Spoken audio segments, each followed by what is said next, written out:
bringing news that matters to you. You're watching the Bahamas Tonight Northern Edition. Welcome back. Police on Grand Bahama were on the move today. Officers responded to a possible sighting of a wanted suspect after someone reported seeing the man in a familiar area. Shakara Trott has more. For 2 weeks now, Grand Bahama Police have been seeking the public's assistance in the search for murder suspect Jonathan Cooper. A tip Tuesday afternoon led them to this home on Tamarind Street. Jonathan's grandmother, Selma Cooper, says when she arrived home, she met her yard surrounded by police officers. The road was full of cars. So I say, hello, what's going on? What happened? So somebody say, I believe he looking for Johnny. I believe Johnny and they come open this door. Cooper and Jonathan's mother say they saw Jonathan days before the fatal stabbing and haven't seen him since. They are appealing to the 27-year-old to turn himself in. He might do wrong, but I still love him, you know. That's my child, my grand. So they assistant, I must tell Johnny to come, and I don't know where Johnny is. I wish I could find him, because if I find him, I'll carry him there and let get over it and let him spend his time. I don't want him to kill him. I want him alive. He used to come to my house most every day. When this wasn't happening, he used to come there every day. But right now, he ain't coming, he ain't calling me. I even don't know how he look or what. You understand? I even don't see him. But now, all I ask in the Lord or everybody who know where Johnny is, turn him in. Jonathan's mother says she was detained for 2 days after the stabbing death of Paul Ferguson. The family says this is not the first time police have searched their home, and they just want everything to return to a state of normalcy. Wednesday morning with all kind of cars saying, I must put on clothes, let's go to the station. I said, what y'all came me for? When I reached the station, I said, lock up. I said, lock up for what? So he called and said, keep him for, what he said now? Harboring a fruit truck. First time and do the first night they come here, knock on my door. Johnny here? I said, Johnny don't live here. I said, but what happened to Johnny? So they never tell me nothing. Where Jacqueline? I tell them where Jacqueline supposed to be. They must be going to her. So I supposed to find Jacqueline, and Jacqueline supposed to find Johnny. We don't know where they're. Cooper's mother is making this impassioned appeal for her son to do the right thing. Johnny, I want you coming, please, Johnny. I'm begging you, Johnny. You had me in the cell crying about you, Johnny. I can't take it anymore, baby. Just come in and turn yourself in, baby. Please, I'm begging you, baby. Turn yourself. Everybody be there helping you, Johnny. Shakara Trott, ZNS Network News. Police are asking anyone with information on the whereabouts of Jonathan Cooper to come forward. Tomorrow could be decision day for the senior class of the Jack Hayward High School. A decision is expected to be made as to whether or not that institution will hold a graduation ceremony.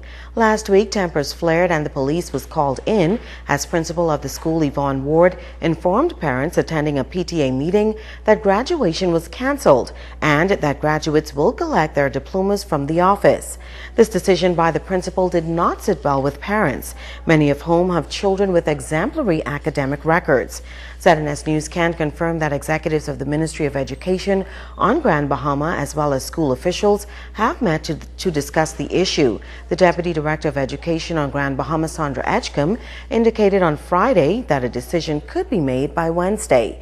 If the graduation ceremony is cancelled, this will mark the first time such a move was made at a public institution. In other news, the countdown continues to the country's 40th anniversary of independence celebrations, and the Grand Bahama Planning Committee has finalized its calendar of events leading up to the big day on July 10th. Co-chairman Peter Adderley says Grand Bahama residents and visitors will be treated to a number of exciting activities beginning later this month. We have an event planned for downtown Freeport, another event that's set for the International Bazaar, and May 24th, Friday, May 24th, will mark the biggest march ever staged on the island of Grand Bahama. All 12,000 students will participate in a National Pride Day and will march to the Independence Park for some great festivities that will climax with remarks from the Governor General. Adderley says there will also be a parliamentary luncheon for retired and sitting politicians. A worship service is planned for St. Mary Magdalene Anglican Church in West End. A series of Bahamian concerts will take place during the months of June and July. Bahamian recording artist KB is helping to coordinate one of the biggest events slated for the Gombe Park near the International Bazaar on June 22nd. The mega concert will be a tribute to great Bahamian entertainers. I look forward to doing it. All the entertainers that are going to be coming aboard, we're going to have a dynamic night in Bahamian and celebrating 40 years of us being us and putting together music for the Bahamian people. And I look forward to it, and I look forward to bigging up Grand Bahama, because Grand Bahama, this is where I'm from. I love this island. It's a beautiful island. It's the only island, I think, that has a city and two islands on each end, two out islands on each end. This is a unique island. I think we have a lot to offer, and I look forward to helping to build this place back up to, the premier status it used to have. The Ministry of Social Services and Community Development is looking for suitable homes for children placed in its care. As the Ministry of Social Services battles the issue of child abuse, officials are encouraging residents to consider their foster care program. Some 42 young people are now receiving care at the 2 homes the department is responsible for. But Chief Welfare Officer Patrice Mack says the placement of a child in one of those homes should only be a temporary measure. The problem that we sometimes have is that the children end up being there too long. They become institutionalized, and that's not a good thing for a child to be in an institution for 3, 4, 5, 6 years. We really try our best to find persons in the community, and that's where foster parents come in. A child feels a sense of abandonment and abuse when they're placed in a home, because they're really not at fault to be placed in the children's home or Columbus House. They're not at fault for that. Their parents are at fault. Mack pointed out that fostering a child is different from adopting a child. She says the ministry still has an obligation to foster parents. If there is a need, the department can assist financially. We just don't dump the child and leave them. We're still there. If the child needs to go to the doctor, if they need uniforms, if there's things that are needed, we still come in, we still assist. We can provide other types of financial assistance, like I said, if there is a need. But it's so important for children to belong. For persons interested in the foster care program, Mack says there is a process. Relationships are built just through weekend visits. It starts like that, to try to get to know a child, because you just don't want to come and pick up a child and go with them, but to get to know them. We have a visitation arrangement. Of course, we need to get information from the families. We're very stringent with that. We have to do home investigations. We have to get all of the necessary documents and that type of thing to ensure as best we can the safety of the child.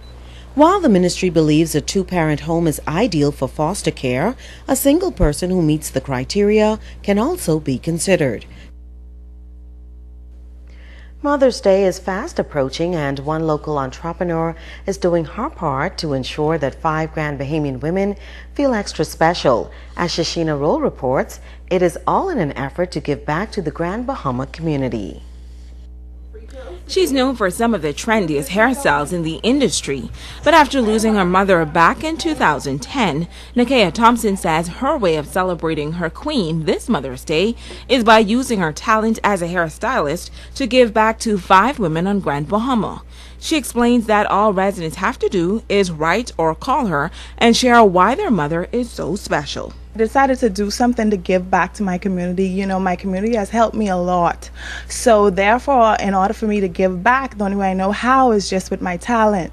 So I decided to do 5 mothers. I wish I could do more, but 5 is the number. So far, Nakia says she has received many heartbreaking calls and letters about single mothers who are struggling to make it and why their mothers should be chosen for the special makeover come Mother's Day. The hairstylist says once the mothers are selected, they can get whatever style they want whenever they choose. Now, you have a lot of moms that work hard, that want to look good, but it's hard to do both financially. So this is a good way. Everything is free. I don't want anything from anybody. The most I want is your story. story why. I can't help my mom. She's deceased, so I decided to help you guys, moms. So you can call, tell your story. You can write me in at Facebook, Nakia Thompson. You can drop off email. You can drop off letters. Let me know why, and I'll be happy to read all of you guys' emails, all of you guys' messages, just to help you moms out. And the staff at T-Styles have also joined in on making Mother's Day special for 5 Grand Bahama women. In deciding to do this, Tia at T-Styles wanted to help or pitch in. So she's going to give away 2 free Remy, 2 bundles, an outfit, and Chrissy also that does hair, she's going to give away a full set. Other than that, we're going to try and do little packages with lotions, just your little necessities, a little gift, a thank you card for writing in, and just to show the moms appreciation. Now, if you think your mom deserves to be styled by one of Grand Bahama's hottest stylists, then you can call 352-2044 and share with the staff at T-Styles why your mom should be selected. Shashina Rule, ZNS Network News. Thank you, Shashina. Now, Thursday is the deadline for the free Mother's Day special. Well, I'm thinking about fostering a child. You are? Mm-hmm. Okay. Tyler would appreciate a little company. Tyler need help. Papa Brown, go get one of them, boy. Tyler needs some company. But it's a good program. I think, you know, there are people out there who could afford to do so. And then, as Ms. Mack said, the ministry will still assist wherever they need it. So. My salary can't afford it. ZNS got me buying. Well, that's news from the Northern Service. On behalf of the entire news team, I'm broke. I'm wrecked. I'm Sabrina Brown. Stay tuned. The Bahamas Tonight continues with the National Report.